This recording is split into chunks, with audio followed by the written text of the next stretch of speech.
င်းစုံမောင်စားခြင်းလို့ကချင်ပြည်နယ်ကိုပြန်ချင်နေတာဒီနေ့တော့ကချင်ပြည်နယ်မပြန်ရမယ့်အတူတူဟင်းစုံဝိုင်းကိုပဲအညာကိုခေါ်လိုက်ပါတယ်ဒီနေ့မှာတော့အတီးရွက်အစုံကိုနုနုညံ့ညံ့အေးအေးဆဆမွမွကြကြလေးပေါင်းစားတဲ့ဟင်းစုံမောင်လေးပေါင်းစားပါမယ်ဟင်းစုံမောင်လေးမှာကျွန်မကတော့ကြက်တုံဖူးလေးရဲ့ဂေါ်ဘီလေးရဲ့ຫນွေပဲဒီလေးရဲ့ဒါလေးကတော့ကက်လက်ဆိုင်လေးရဲ့ပြီးရင်တော့နန်းနန်းပင်လေးရဲ့ထက်ပေါင်းပါပဲ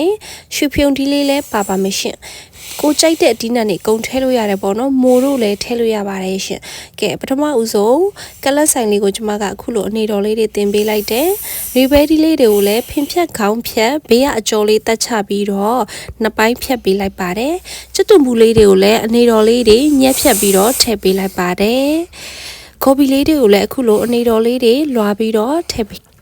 ပေးလိုက်ပါတယ်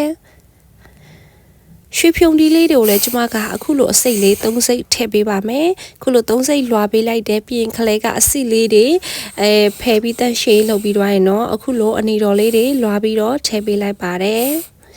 နန်းနန်းပင်ကိုလည်းကျွန်မကအမြင့်ကိုဖြတ်ထုတ်ပြီးတော့အခုလိုမျိုးပညာလေးတွေကိုခါထုတ်ပြီးတော့တန့်ရှင်းလုပ်လိုက်တယ်ပေါ့နော်လုပ်ပြီးတော့ပြီဆိုရင်တော့အခုလိုပဲအနေတော်လေးတွေပိုင်းဖြတ်ပြီးတော့ထည့်ပေးလိုက်ပါတယ်ထည့်ပြီးတော့ပြီဆိုရင်တော့အတီးရွက်တွေအကုန်လုံးကိုရေ3လိပ်ထက်လောက်ဆေးပြီးတော့ရေစစ်ပေးထားပါမယ်ရှင်။ကဲစပြီးတော့ပေါင်းမွေရန်အတွက်ကျွန်မကြက်တွန်ဖြူနီထည့်တယ်ခရမ်းချီနီတစ်လုံးထည့်တယ်အရသာမုံထည့်ပေးတယ်စီလေးနှဲငယ်ထည့်ပေးပါတယ်ပြီးတော့ရင်တော့မြင်ငပီလေးထည့်ပြီးတော့အစာပလာတွေအကုန်လုံးကြည်ညက်သွားအောင်အရင်ဦးဆုံးနယ်ပေးလိုက်ပါတယ်ရှင်အစာပလာတွေအခုလိုကြည်ညက်ပြီးနှက်ဆက်သွားပြီဆိုရင်တော့ခုနကရေဆေးတန့်စင်ထားတဲ့အတီးရွက်လေးတွေကိုထည့်ပေးလိုက်ပါတယ်ရှင်ပြီးသွားရင်တော့အတီးရွက်လေးတွေနွမ်းနာတဲ့အထိတေချာလေးသမအောင်နယ်ပေးပါမယ်ရှင်ဒါမှပဲအတီးရွက်လေးတွေကအရသာပိုဝင်ပြီးအေးအေးဆက်ဆက်လေးဖြစ်မှာပေါ့နော်အခုလိုမျိုးအတီးရွက်လေးတွေနွမ်းနွားပြီဆိုရင်တော့ကျမကအရသာလေးမြည်လိုက်သေးတယ်ပေါ့နော်နည်းနည်းလေးပေါ့နေတာနဲ့ကျမစားလေးထပ်ပြီးတော့ဖြည့်လိုက်ပါသေးတယ်ရှင်အရသာစိတ်တိုင်းကျသွားပြီဆိုရင်တော့ကျမဆမ်မုတ်လေးကိုထည့်ပေးလိုက်ပါတယ်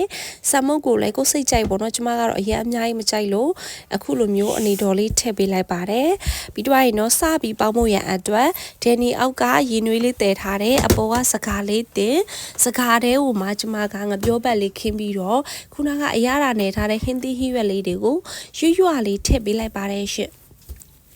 ဒီနေရာမှာပြည့်သိပ်ပြီးထည့်ရင်ဟင်းတီဟင်းရွက်ကတိတ်ပြီးစားမကောင်းပေါ့နော်အခုလိုရွလေးထည့်မှာပဲဟင်းပေါင်းကျက်သွားတဲ့အခါမှာအေးအေးဆက်ဆက်လေးဖြစ်နေမှာပါရှင်ကဲပြီးသွားရင်တော့ကျွန်မအပေါ်ကနေငပြောပတ်လေးအိုးဒန်နီအဖုံးလေးကိုဖုံးအငွေ့လေးပို့ပြီးလုံရအောင်ကျမကစတိစလုံးလေးအုပ်ပြီးတော့အပေါ်ကနေစနီတုံးလေးကိုဖိထားပေးလိုက်ပါတယ်ကျမတနာရီတိတိပေါင်းပေးလိုက်ပါတယ်ရှင်ပေါင်းနေစဉ်အတွင်းမှာလည်းဒန်နီအောက်ကရေလေးခမတွားရအောင်လက်ကြည့်ပြီးရေလေးဖြည့်ပေးရပါတယ်နော်ကဲဒါလေးကတော့တနာရီတိတိပေါင်းပြီးတော့တဲ့အနေထားလေးပါရှင်အဖုံးလေးဖွင့်လိုက်တာနဲ့လေအနံ့လေးကလုံးဝကိုမွေးနေတာပဲရှင်ကဲဒါလေးကတော့ကျမတို့ကချင်ပြည်နယ်အထက်ပိုင်းမှာရှိတဲ့ရှမ်းနီလူမျိုးတွေပေါင်းစားနေကြဟင်းစုံမောင်ပေါင်းနေလေးပဲဖြစ်ပါတယ်ရှင်သူ့ရတာလေးကတဘာဝဟင်းတီဟင်းရွက်ကိုမှ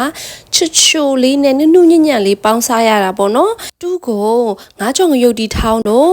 ပန်းထွေပြော်တို့နဲ့ဆိုင်ရင်အရန်ကိုလိုက်ဖက်ပါတယ်ကဲအခုလက်မထောင်နေတဲ့ကျမယောက်ျားကလည်းလေကျမဟင်းတီဟင်းရွက်တွေလွှာနေတော့ကအတီးရွက်တွေရွယ်ထိုးကျွေးနေတာတဲ့လူကိုနွားမတ်နေလားဆိုတော့အကိုကြီးကလည်းအခုဒီဟင်းပေါင်းတစ်ပတ်ကလုံးကိုတူတယောက်တည်းအပြောင်အားပေးရပါတယ်ရှင့်ကဲတကယ်လို့ဟင်းစုံပေါင်းမစားဘူးသေးဘူးဆိုရင်အခုလိုမျိုးပေါင်းစားကြည့်ဖို့အကြံပြုချင်ပါတယ်နော်ကဲဒီနေ့တော့ဒီလောက်ပါပဲရှင်အားလုံးပဲဆင်ပြေကြပါစေဘိုင်ဘိုင်